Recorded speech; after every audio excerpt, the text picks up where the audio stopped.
तो ब्रोस, आज हम जिस मानवा के बारे में बात करने जा रहे हैं वो बहुत कुछ सोलो लेवलिंग जैसी है। प्लेयर्स, मैजिक्स और मॉन्स्टर्स, इसमें सब कुछ है, तो बहुत मज़ा आने वाला है। तो आइए स्टार्ट करते हैं। तो कहानी शुरू होती है एक मोनोलॉग से। एक गंदा गेम क्या होता है जिसे खेलने में प्लेयर को मजा ना आए, जो बहुत ही अनबैलेंस्ड हो, या फिर उसका डिफिकल्टी लेवल इतना हाई हो कि कोई उसे क्लियर ही ना कर पाए। और ऐसा ही एक virtual reality game tower of trials हमारा बंदा खेल रहा है। अब वो बताता है कि जब पहली बार ये गेम लॉन्च हुआ था तो कोरिया में गेमर्स ने लगातार 3 साल ग्राइंड करके इस गेम को कंप्लीट करने की कोशिश की, लेकिन आखिरकार उन्हें पता चल गया कि ये गेम सिंपली अनबीटेबल है। यहाँ का गेट गार्डियन कभी मरता नहीं, आर्कटिक रीजन का तापमान इतना कम है कि सब लोग वहाँ कुछ ही मिनटों में मारे जाते हैं, और जो यहाँ की लेबिरिंथ है वो तो माशाल्लाह 10,000 किलोमीटर की साइज की है। तो बेसिकली जो भी ये गेम खेलता था उसे एल्डन रिंग वाली फील आती थी। इसलिए 3 साल के बाद ही लोगों ने इस गेम को छोड़ दिया, और वर्चुअली हमारे बंदे के अलावा इस गेम को अब कोई नहीं खेलता। और अब सीन शिफ्ट होता है गेम के अंदर। कॉन्ग्रेचुलेशंस, तुमने 50 फ्लोर क्लियर कर लिया है। तुम पहले प्लेयर हो जिसने टावर ऑफ ट्रायल्स गेम को पूरा किया है। और ये जानकर हमारा बंदा एक गहरी सांस लेता है कि आखिरकार उसने अपना ड्रीम अकम्प्लिश कर लिया। उसने हजारों स्ट्रेटजीज ट्राई की इस गेम के हर एक पहलू को कॉन्कर करने के लिए, और ऐसा उसने कई बार किया तब तक वो सफल नहीं हो गया। और ऐसा उसने 11 साल तक किया। तब वो कहता है कि आखिरकार मेरे 11 सालों की मेहनत रंग लाई। तो एडवांस इंफॉर्मेशन, तो हमारा बंदा न्यूट्यूबर है, जो कि वैसे तो यूट्यूबर है लेकिन फिलहाल न्यूट्यूबर है। तब वो कहता है कि मैं अपने इस क्वेस्ट को यूट्यूब पे डालूंगा तो शायद कुछ पैसा मिल जाए। लेकिन तभी उसके सामने सिस्टम पॉपअप मेन्यू खुलता है। Thank you for playing our game until now. अब से 12 घंटे बाद इसकी नई अपडेट लॉन्च होगी, तो प्लीज इस गेम को दोबारा ट्राई करिएगा। अब ये देखकर हमारा बंदा चौंक जाता है कि क्या इन्हें नई अपडेट मिलने वाली है। ये गेम तो कई सालों से बंद पड़ा था, तो काफी हैरान करने वाली बात है। तो वो कहता है भले ही अपडेट मिले ना मिले, अब मैं इस गेम को क्विट करता हूँ। मैंने कई सालों तक यूट्यूबर करियर पर फोकस किया, और जब अब कि मैं 27 साल का हो गया हूँ तब भी मेरी मंथली इनकम बहुत कम है। लेकिन अब मैं चाहता हूँ कि मैं अपने ड्रीम जॉब MMA फाइटर पे फोकस करूं और जल्द से जल्द एक अच्छी जिम ज्वाइन कर लूं। तो इसके बाद वो गेम क्विट करने के बाद काफी थक जाता है, तो फिर जल्दी जल्दी बेड पे सो जाता है। लेकिन तभी टीवी अचानक भयंकर वॉल्यूम में ऑन हो जाता है, और उस पे न्यूज आ रही होती है कि tower of trials is actually becoming reality, यानी कि जो गेम के अंदर का सीन था वो अब रियल दुनिया में प्रकट होने लगा है। ये वही गेम है जो किसी अननोन कंपनी ने 11 साल पहले रिलीज किया था, और अब हमारा बंदा कंफर्म कर लेता है कि जो सीन मुझे दिख रहा है वो बिल्कुल टावर ऑफ ट्रायल्स की बिगिनिंग की तरह है। तो अब उसके सामने दूसरा पॉपअप आता है कि टावर ऑफ ट्रायल्स का अपडेट पूरी तरह कंप्लीट हो चुका है, और अब ये पॉपअप सारे इंसानों को जाता है। सभी को नेक्स्ट 90 दिन के अंदर इस टावर के पहले फ्लोर को क्लियर करना होगा, और अगर ऐसा नहीं होता है तो तुम सब मारे जाओगे। और ये सुनकर आपको लगा होगा कि हमारा बंदा बहुत सीरियस हो जाएगा कि भाई अब तो मुझे दुनिया को बचाना है, राइट? नहीं, रॉन्ग। वो बहुत ही हैप्पी है और एक्साइटेड भी कि यार टावर ऑफ ट्रायल्स के रियलिटी बनने से अब मुझे इस दुनिया में फेमस होने से कोई नहीं रोक सकता। और अब वो बहुत ही एक्साइटेड है इस गेम को रियल लाइफ में खेलने के लिए।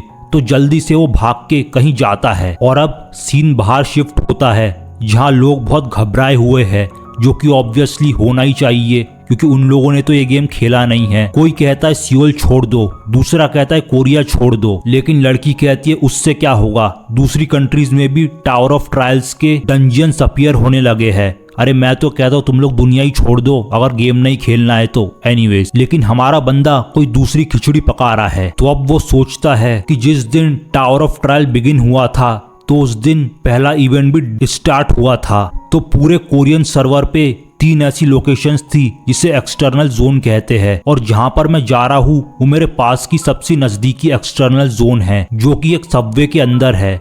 और फिर जब वो सबवे के अंदर पहुंचता है तो अब वो इवेंट जोन पे पहुंच जाता है, जहां उसी की तरह कई सारे फॉर्मर प्लेयर्स इकट्ठा हुए थे, शायद किसी इवेंट के रिवॉर्ड के इंतजार में, और ये सब एक दूसरे को घूर रहे हैं क्योंकि उन्हें पता है कि हर बंदे को पता है कि इस गेम को कैसे खेलना है। तो माहौल काफी टेंस है। तो दरअसल अभी यहाँ पर एक आइटम अपीयर होने वाला है जिस पर सबकी नजरें है, लेकिन तभी एक फेमिलियर सी आवाज हमारे बंदे को टोक देती है, ए कांग कैसा है तू, बहुत दिनों बाद दिखा। तो इस बंदे का नाम है ली जोंग सू, जो कि एक यूट्यूबर होता है और हमारे बंदे के साथ कोलैबोरेट कर चुका होता है। लेकिन हमारे बंदे को ये बिल्कुल पसंद नहीं आ रहा होता है क्योंकि पास्ट में दोनों की अच्छी बनती नहीं थी और जोंग सू ने कांग के करियर को कई बार पीछे खींचने की कोशिश की थी ताकि उसका फायदा हो सके।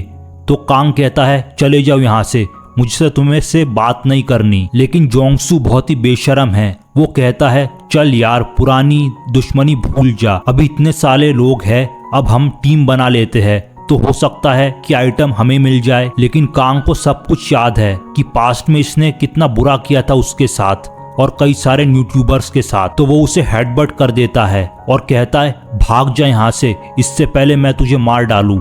अब यहाँ पे लॉ और ऑर्डर एग्जिस्ट नहीं करता और मैं सच बताऊं that was a feel good moment for me. तो तभी एटमॉस्फेयर चेंज होने लगता है और जिस आइटम का हम इंतजार कर रहे होते हैं वो स्पॉन होता है। ये होता है एक बड़ा सा मैंग्रोव का पेड़, system popup, the mangrove of greed has appeared, और इसमें 4 फल लगे होते हैं। तो दरअसल यही आइटम्स है। तो हर फल में एक खास स्पेशलिटी छुपी हुई होती है। तो 4 फल 4 एट्रीब्यूट्स को रिप्रेजेंट कर रहे होते हैं, strength, agility, health and magic stats. एक फल को खाने पे आपके चारों में से किसी एक स्टैट के 4 पॉइंट्स बढ़ जाएंगे। तो एज अ न्यू प्लेयर ये आपके लिए एक बहुत अच्छा स्टार्ट होगा। लेकिन दिक्कत ये है कि फल है 4 और खाने वाले हैं कई सारे। तो अब वही होता है जो होना था, लड़ाई। लेकिन अनएक्सपेक्टेडली हमारा बंदा इस लड़ाई में शामिल नहीं होता और वो बस सबको देख रहा होता है और पीछे से कांग उसे सुना रहा होता है कि उसने क्या किया, क्यों किया,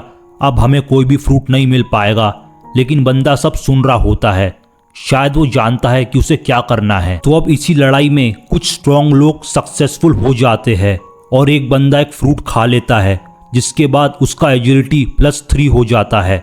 इसी तरह दूसरे लोग भी बाकी के फ्रूट्स खा लेते हैं। लेकिन लोग ये नहीं जानते कि असली में जो कि प्राइज है सच्चा वाला वो फ्रूट नहीं है, ये फ्रूट बस एक बहुत बड़ा ट्रैप है। और फिर हमारा बंदा एक चौड़ी सी स्माइल हंसता है।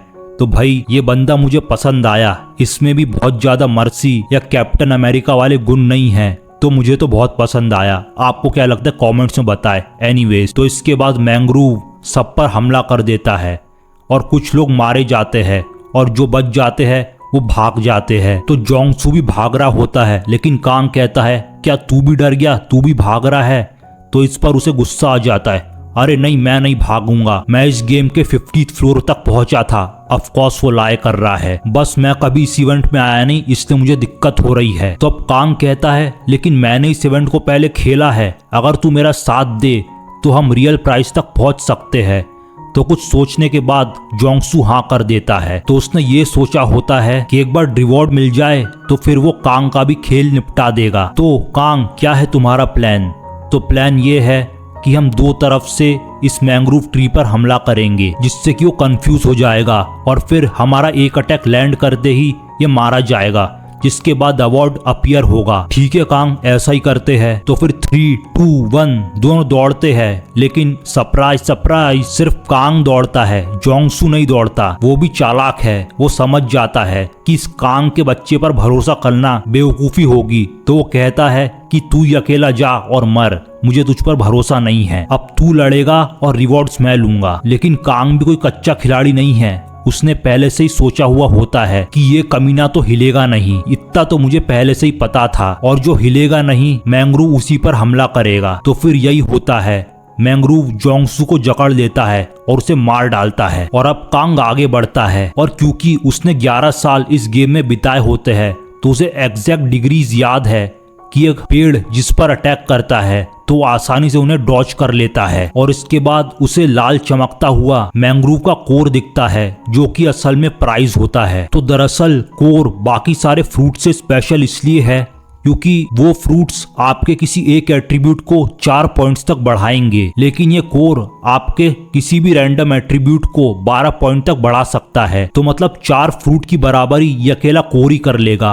तो इसके बाद कांग एक टहनी उठा लेता है और कहता है कि कोर को खाने का वक्त आ गया। और इसके बाद उस पेड़ की टहनियों और कांग में जबरदस्त बैटल शुरू हो जाती है। लेकिन हमारे बंदे को पता होता है कि किस एंगल पे अटैक आने वाले हैं, तो वो हर अटैक को डॉज कर देता है या पैरी कर देता है। तो फिर बड़ा स्किलफुली लड़ता हुआ कांग उस पेड़ के कोर के नजदीक पहुंचता जाता है। और ऐसा इसलिए क्योंकि वो इस इवेंट को पहले भी 100 बार ट्राई कर चुका है, तो इसके लिए वो बहुत ही आसान है। लेकिन तभी वो मैंग्रोव का पेड़ अपना एक और अटैक लॉन्च कर देता है, द स्लीपिंग बटरफ्लाइज। तो ये बटरफ्लाइज दरअसल एक ऐसा पाउडर स्प्रेड करती है जिसे सूंघने के बाद बंदा अनकॉन्शियस हो जाता है। लेकिन ऑफ कोर्स कांग को ये पता होता है, तो अपनी ब्रीथिंग स्टॉप कर लेता है और लगातार हमला करते हुए आगे बढ़ जाता है। और आखिरकार वो कोर को स्टैप कर देता है, जिसके बाद मैंग्रोव डिफीट हो जाता है। फिर पॉपअप मेन्यू खुलता है,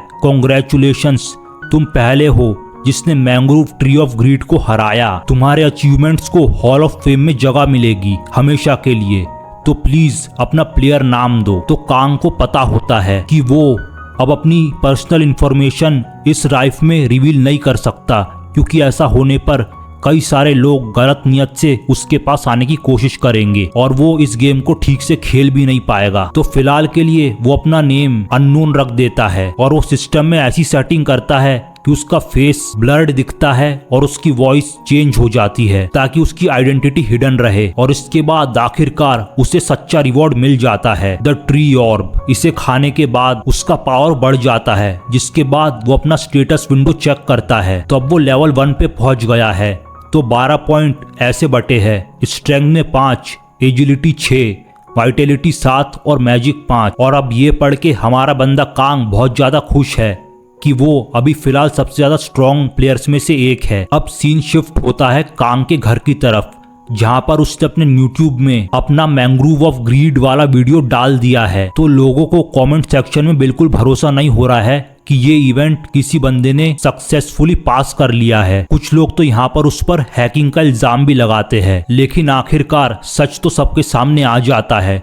तो जो प्रो प्लेयर्स होते हैं वो बताते हैं कि ये बंदा बिल्कुल भी फेक नहीं कर रहा है, इसकी स्किल्स और इसकी बताई हुई इंफॉर्मेशन बिल्कुल सही है। और अब कांग के पास कई सारी बड़ी बड़ी कंपनियों के मैसेज भी आने लगते हैं जो उसके साथ डील करना चाहती है, मतलब कि वो कांग से इंफॉर्मेशन लेना चाहती है ताकि वो और भी ज्यादा स्ट्रॉन्ग बन सके। लेकिन कांग को पहले से पता होता है कि ये बड़ी कंपनियां लोगों का फायदा उठाने में कभी भी पीछे नहीं हटेंगी। अभी के लिए इस गेम की इंफॉर्मेशन ही सबसे ज्यादा महंगी चीज है दुनिया में, तो ये मैं किसी के साथ शेयर नहीं करूंगा। अब मैं अपने पिछली वाली लाइफ को बहुत ज्यादा सुधारूंगा, जहाँ पर मुझे हर दिन स्ट्रगल करना पड़ता था, इनफैक्ट खाने के भी लाले पड़ गए थे। तो अब इन कंपनियों पे मैं जरा भी भरोसा नहीं करूंगा। ऑल राइट, बहुत अच्छे दोस्त, हमारे ख्याल बहुत कुछ मिलते जुलते हैं। एनीवेज, तो अब कांग अपना नेक्स्ट प्लान बताता है कि उसके एक्सपीरियंस के हिसाब से जब टावर ऑफ ट्रायल शुरू हुआ था तो उस टावर में से माना पूरे एरिया में फैल गया था, जिससे कि एक बहुत बड़ा चेंज आया। तो ऐसे हिस्टोरिकल आर्टिफैक्ट्स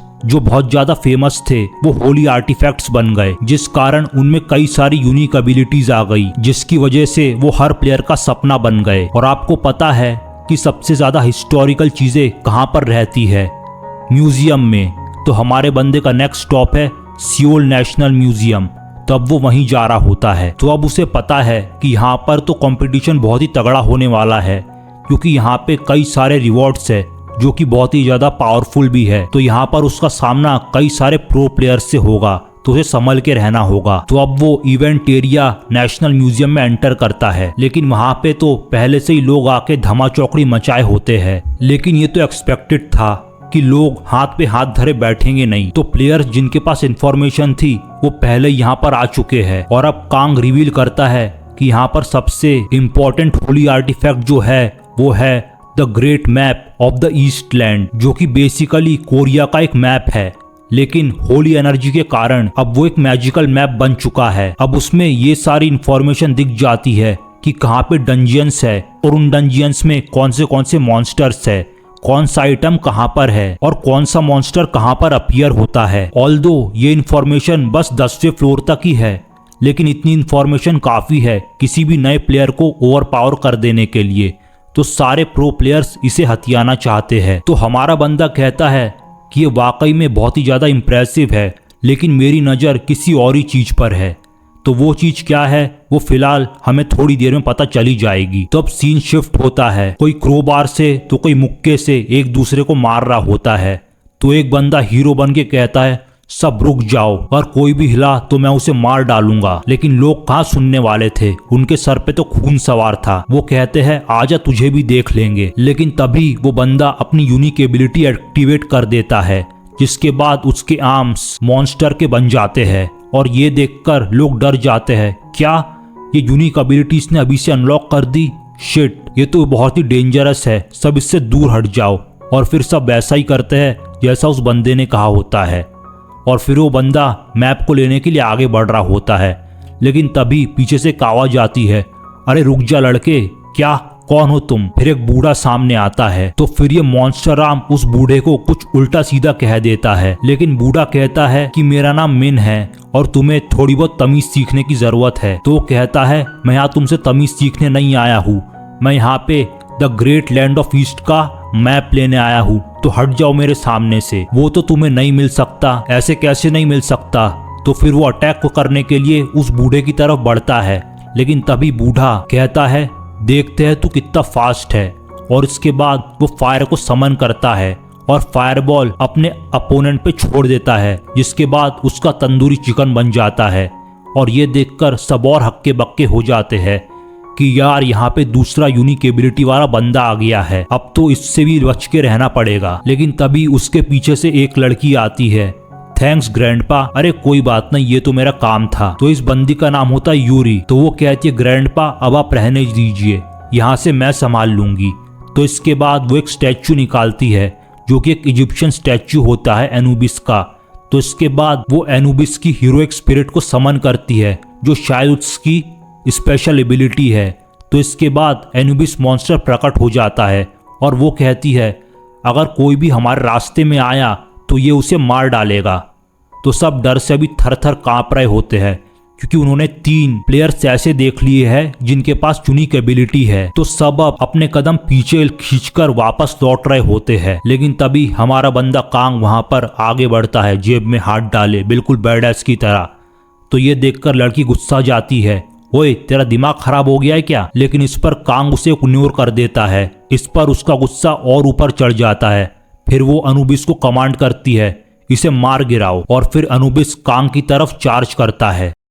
तो अब अनुबिस मॉन्स्टर कांग पर हमला कर देता है, लेकिन कांग वहां से हिलता तक नहीं है और बस अपने हाथों से ही उसकी तलवार को एक तरफ फेंक देता है। और ये देखकर लोगों को बिल्कुल भी भरोसा नहीं हुआ कि ये क्या हुआ। ऐसा करना तो लगभग इम्पॉसिबल है। और यूरी तो बिल्कुल शॉक है और बहुत गुस्से में भी, क्योंकि एक तरह से तो ये उसकी बेइज्जती हो गई। और फिर वो कहती है कि अब मैं तुझे अपनी असली ताकत दिखाती हूँ। फिर वो अपने बैग से और भी सारे एनुबिस के स्टैचूज निकालती है, एग्जैक्ट टू बी 4। और इसके बाद वो 4 एनुबिस मॉन्स्टर्स को समन करती है। तो पॉपअप में आता है the avatar of Anubis is coming to life. और भाई 4 बैडएस अनुबिस मॉन्स्टर्स उस लड़की के सामने आ जाते हैं, जो बहुत ही कूल दिखते हैं। और ये देखकर कांग भी काफी इम्प्रेस है कि लेवल 1 होने के बाद भी ये लड़की एक साथ 5 स्टैच्यूज को कंट्रोल कर सकती है। ये तो कोई प्रो प्लेयर लगती है। लेकिन तब भी कांग कहता है कि तुम अच्छी तो हो, लेकिन मेरे लेवल की अब भी नहीं हो, मैं तुमसे कई लेवल ऊपर हूँ। और ये सुनते ही लड़की पूरी तरह पगला जाती है और अपने स्टैच्यूज को उस पर हमला करने का कह देती है। लेकिन कांग कहता है वेट, मैं तुम्हें दिखाता हूँ कि समन्स को यूज कैसे करते हैं।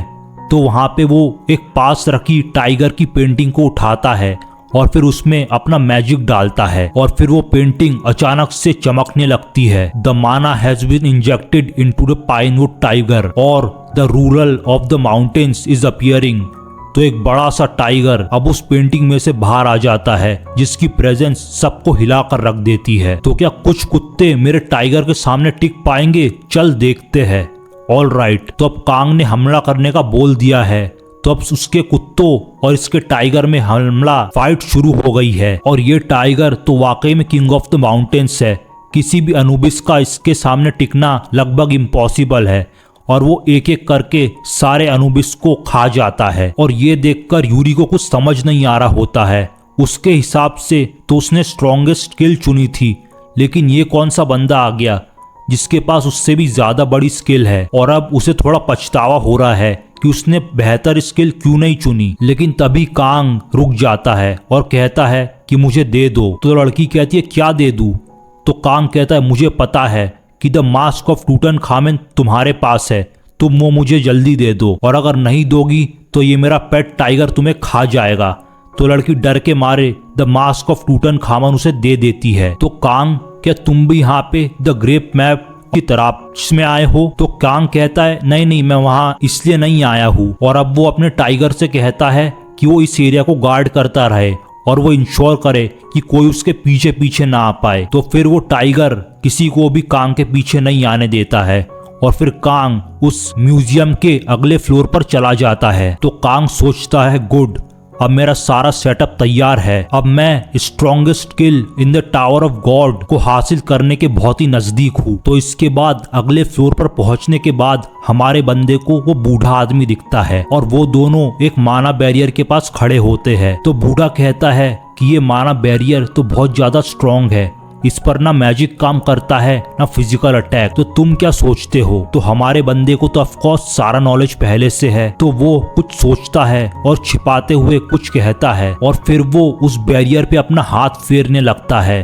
और फिर वो एक एरिया को महसूस करता है, एक ऐसा एरिया जहाँ से माना डाइवर्ज हो रहा होता है। और फिर वो एक वर्ड बोलता है कार्पो, जिसके बारे में मैं आपको बाद में बताऊंगा। यकीन मानिए बहुत ज्यादा इंटरेस्टिंग है। तब वो बूढ़े को कहता है कि मैंने इस बैरियर का वीक स्पॉट ढूंढ लिया है, लेकिन अंदर जाने के लिए कंडीशन है। कैसी कंडीशन? कि हम दो में से बस एक बंदा ही अंदर जा पाएगा और वो रहूंगा मैं, क्योंकि मैजिक तो मैं यूज नहीं कर सकता।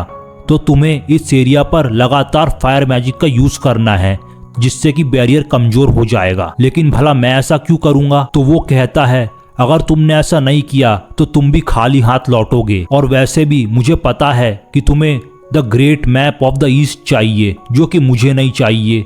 तो हम दोनों के लिए ये एक विन विन सिचुएशन है, तो क्या कहते हो? तो बूढ़ा कुछ सोचता है और कहता है ठीक है। तो इसके बाद दोनों अपना प्लान शुरू करते हैं और फिर बूढ़ा अपना फायर शूट करता है, जिसके बाद कांग उस बैरियर के अंदर पहुंच जाता है। तो इस बैरियर के अंदर और भी ज्यादा हिस्टोरिकल आर्टिफैक्ट्स रखे होते हैं। तो यहाँ पे हर तरह का आर्टिफैक्ट है, dress, book, sword etcetera etcetera. लेकिन तभी वहां पर उसे एक टूटा हुआ चेम्बर दिखता है, जो कि उसने एक्सपेक्ट किया होता है। तो कहता है कि चियानलोंग स्वॉर्ड गायब हो चुकी है। तो मुझे पूरा यकीन है कि ये मेरा पुराना राइवल ही इस स्वॉर्ड को अपने साथ ले गया है और उसी ने बैरियर सेटअप किया होगा। और ये जानना मेरे लिए जरूरी है कि उसका नेक्स्ट मूव क्या है। लेकिन एनीवे, जो काम मैं करने आया हूँ इसके बारे में तो उसे भी पता नहीं होगा। तो इसके बाद बंदा कुछ चीजें ढूंढने लगता है। तो उसके बाद उसे उसका आर्टिफैक्ट मिल जाता है, सांगप्योंग टोंगबो, जिसे कि कोरियन भाषा में सिक्के कहते हैं। तो इसके बाद उसकी सारी प्रिपरेशन कंप्लीट हो जाती है to make the most powerful skill. और हमारा बंदा बहुत खुश होता है कि उसके पास सेरेमोनियल पर्शियन फ्रेमवर्क आ गया है, जो कि उसे इसी फ्लोर से मिल गया। उसने द मास्क ऑफ टूटनखामन में से उसकी एक आंख निकाल ली है और फिलहाल उसके पास सिक्के भी आ गए। तो अब वो इन तीनों चीजों को कंबाइन करके एक यूनिक स्किल बनाएगा। तो इसके बाद वो पर्शियन फ्रेमवर्क में द आई ऑफ टूटनखामन रख देता है और उसके बाद सिस्टम पॉपअप कहता है कि इसमें अपना कॉस्ट डालो। तो कॉस्ट के रूप में वो सिक्के देता है। तो इसके बाद वो तीनों रिलिक्स एक दूसरे के साथ रिएक्ट करने लगते हैं और फिर पॉपअप मेन्यू खुलता है, congratulations, you have successfully combined the relics. और आपके पास द आई ऑफ ट्रुथ नाम से अब एक SS रैंक ग्रेड रेलिक आ गया है। तो द आई ऑफ ट्रुथ की खासियत ये है कि इसे दिन में 3 बार यूज किया जा सकता है, जो इसकी लिमिटेशन है। लेकिन इसकी मदद से आप अपने अपोनेंट का या किसी का भी स्टेटस विंडो चेक कर सकते हो और बता सकते हो कि कोई सच बोल रहा है या झूठ। तो दरअसल द आई ऑफ ट्रूथ इस मानवा में एग्जिस्ट करने वाली द 5 ग्रेट आइज में से एक है, नारुतो की शारिंगान और बाक्युगान जैसा। लेकिन तभी दूसरा पॉपअप मेन्यू खुलता है कि हिडन क्वेस्ट कंप्लीट कर लिया है तुमने, कि तुमने सबसे पहले रिलिक्स को कंबाइन किया तो तुम्हें नई स्किल दी जाती है, फ्यूजन ओवरलिंक। तो अब मैं आपको फ्यूजन ओवरलिंक स्किल के बारे में बताऊंगा। तो दरअसल इस मानवा में कई सारी एबिलिटीज और मैजिक है। तो फ्यूजन ओवरलिंक कांग को ये एबिलिटी देगा कि वो इन एबिलिटीज को कॉपी कर सके और उसे एक सी ऑफ कॉन्शियसनेस एरिया, जिसे कि कहते हैं मेमोरी ऑफ द वर्ल्ड, उसमें स्टोर कर सके। फिर इसके बाद एक बार स्टोर कर ले, फिर वो इन एबिलिटीज को ग्रो कर सकता है या दो एबिलिटीज को कंबाइन कर सकता है। तो बहुत ही बढ़िया स्किल हमारे बंदे ने अनलॉक कर ली है। लेकिन इसकी एक कंडीशन है कि स्किल को कॉपी करने से पहले एक छोटा सा क्वेस्ट दिया जाएगा जिसे कि कांग को कंप्लीट करना होगा। इसी के बाद वो किसी की स्किल को कॉपी कर सकता है। अब बूढ़ा पूछता है, काम हो गया क्या तेरा? मेरा माना खत्म हो रहा है, अब मैं ज्यादा देर तक फायर यूज नहीं कर सकता। तो कांग सोचता है, चलो अब मैं पहले इस बूढ़े पर ही अपनी फ्यूजन ओवरलिंक का इस्तेमाल करके देखता हूँ। तो फिर वो फ्यूजन ओवरलिंक एक्टिवेट करता है और उसके सामने पॉपअप आता है, कॉपी कंडीशन। इस बूढ़े से गाली खाओ। भाई ये कैसी कॉपी कंडीशन है? ऐसे क्वेस्ट तो मैं हर रोज पूरे करता हूँ। एनीवे, जोकिंग असाइड, तो हमारा बंदा भी बिल्कुल मेरे जैसा है। तो वो सोचता ये क्वेस्ट तो मेरे लिए बहुत आसान है, यहाँ से मैं 2 शब्द कहूंगा, वहां से बूढ़ा मेरे को गाली देगा। तो इसके बाद कांग एक चौड़ी सी स्माइल हंसता है और कहता है, ए बूढ़े अब बंद कर यार, मुझे वैसे ही तेरे स्किल की जरूरत नहीं थी। क्या? हाँ, मैंने तो बस इसलिए कहा था कि तू अपनी स्किल का इस्तेमाल कर ताकि तेरा माना ड्रेन हो जाए और फिर अगर तू मुझसे लड़ना चाहे भी तो तू अपना फायर यूज ना कर पाए। मैंने तो शुरुआत में ही बैरियर को कार्पो बोल के तोड़ दिया था, जो कि एक रैंडम लैटिन वर्ड है। और इसके बाद हमारा बंदा बहुत ही डीवियस काम करता है। तो वो the great map of east की तरफ जाता है और कहता है, अच्छे से देख बूढ़े, क्या ऐसा मत करो, ये तुम क्या कर रहे हो? दिख नहीं रहा मैं इस मैप पे आग लगा रहा हूँ। तो इसके बाद वो इस मैप को जला देता है। अब मैं आपको बताता हूँ उसने ऐसा क्यों किया, क्योंकि the great map of the east में लेवल 10 तक सारी इंफॉर्मेशन है जो कि किसी भी न्यू प्लेयर के लिए बहुत अच्छी है। लेकिन इसमें एक रिस्क हमारे प्लेयर के लिए ऐसा है कि अगर ये मैप किसी और के हाथ में लग गया तो वो हमारे प्लेयर से ज्यादा स्ट्रॉन्ग बन सकता है, जो कि कांग नहीं चाहता। तो कांग भी कोई दूध का धुला मेन कैरेक्टर नहीं है। एनीवे, तो फिर वही होता है जो कि क्वेस्ट क्लियर करने की कंडीशन है। बूढ़ा 2-4 गालियां निकालता है और फिर क्वेस्ट पूरा हो जाता है। इसके बाद पॉपअप मेन्यू खुलता है, you have met the conditions, you have copied the skill the fire element level 1। और फिर वो स्किल वर्ल्ड्स मेमोरीज में सेव हो जाती है। और अब बूढ़ा कहता है, अब तो मैं तुझे नहीं छोड़ूंगा, अब बच के दिखा मेरी आग से। लेकिन कांग तभी कहता है कि तेरी आग इतनी छोटी है, अब तू मेरी आग देख। और इसके बाद वो अपना लेवल 1 फायर एलिमेंट एक्टिवेट करता है। और मैं आपको याद दिला दूं, हमारे बंदे के पास 12 स्टैट्स पॉइंट्स है, जो कि लेवल 1 में सबसे ज्यादा है। तो फिर उसकी फ्लेम्स इतनी ज्यादा तगड़ी है कि उसे देखकर बूढ़ा पूरी तरह हिल गया कि यार ये तो कोई फायर मैजिशियन लगता है, इस स्टेट में तो मैं इससे बिल्कुल भी नहीं लड़ सकता। लेकिन बूढ़े के लिए अच्छा है कि हमारा लड़का इसे मारना नहीं चाहता। तो कहता है, ग्रैम्प्स मैं तुम्हें जाने दूंगा, क्योंकि मैं अब भी बूढ़ों की थोड़ी रिस्पेक्ट करता हूँ। चलो थोड़ी बहुत तो इसमें मैनर्स है। एनीवेज, अब वो आ जाता है म्यूजियम के बाहर, क्योंकि उसे उसकी मनचाही स्किल मिल गई है, फ्यूजन ओवरलिंक। तो अब कांग नीचे आके सोचता है कि अब मेरे पास द वर्ल्ड मेमोरीज है, जिससे कि मैं कोई भी स्किल को कॉपी कर सकता हूँ, लेकिन एक लिमिटेड स्किल को ही मैं मास्टर कर सकता हूँ। तो मुझे चुन चुन कर स्ट्रॉन्गेस्ट स्किल को कॉपी करना होगा और इसके लिए मुझे अभी से काम करना शुरू कर देना होगा। तो इसके बाद सीन शिफ्ट होता है कैफे में, जहाँ पर कई सारे लोग टीवी देख रहे होते हैं कि आज के दिन नेशनल म्यूजियम में 50 से ज्यादा लोग मारे गए। और ऐसा ही नजारा पूरी दुनिया भर के म्यूजियम्स में हुआ है। यूएस, चाइना, जापान, हर जगह के नेशनल म्यूजियम में प्लेयर्स आए और उन्होंने आर्टिफैक्ट्स लूटे और एक दूसरे को मारा। तो भैया पूरी दुनिया में अब होड़ मच गई है ज्यादा स्ट्रॉन्ग प्लेयर बनने की। तो काफी मजा आएगा म्यांमार में। तो चलिए आगे बढ़ते हैं। लेकिन तभी एक पब्लिक अनाउंसमेंट होती है। तो प्रिय देवियों और सज्जनों, हमारी गवर्नमेंट ने द टावर ऑफ ट्रायल्स से निपटने के लिए एक स्पेशल डिपार्टमेंट का गठन किया है, द वेकेंट सोसाइटी। इसमें ऐसे लोग रहेंगे जो कि प्लेयर्स हो, जिनके पास यूनिक एबिलिटी हो। तो कांग सोचता है कि द अवेकन्ड एसोसिएशन तो गवर्नमेंट ने अपनी चाल चल दी है, जितना मैंने सोचा था ये तो उससे भी ज्यादा फास्ट है। ये मेरे लिए अच्छी बात नहीं है, अब मैं फ्रीली मूव नहीं कर पाऊंगा। और अब स्क्रीन पे आता है इस डिपार्टमेंट का हेड हान सांग जिन, और वो कहता है कि मैं आज आपके सामने इसलिए आया हूँ ताकि मैं ज्यादा से ज्यादा प्लेयर्स को डिपार्टमेंट में रिक्रूट कर सकूं। हमारे डिपार्टमेंट में कई सारी रैंक्स तो होंगी, लेकिन मैं आपको प्रॉमिस करता हूँ कि आपको हर साल 60 मिलियन वॉन की सैलरी दी जाएगी और एक अच्छी खासी गवर्नमेंट ऑफिशियल पोजीशन भी। और ऐसे प्लेयर्स जिनके स्टेट्स 10 के ऊपर है उसके लिए हम एक खास कंडीशन रखेंगे और उन्हें खास तरह से ट्रीट करेंगे। तो प्लीज हमें ज्वाइन करे और गवर्नमेंट का साथ दे। थैंक्स।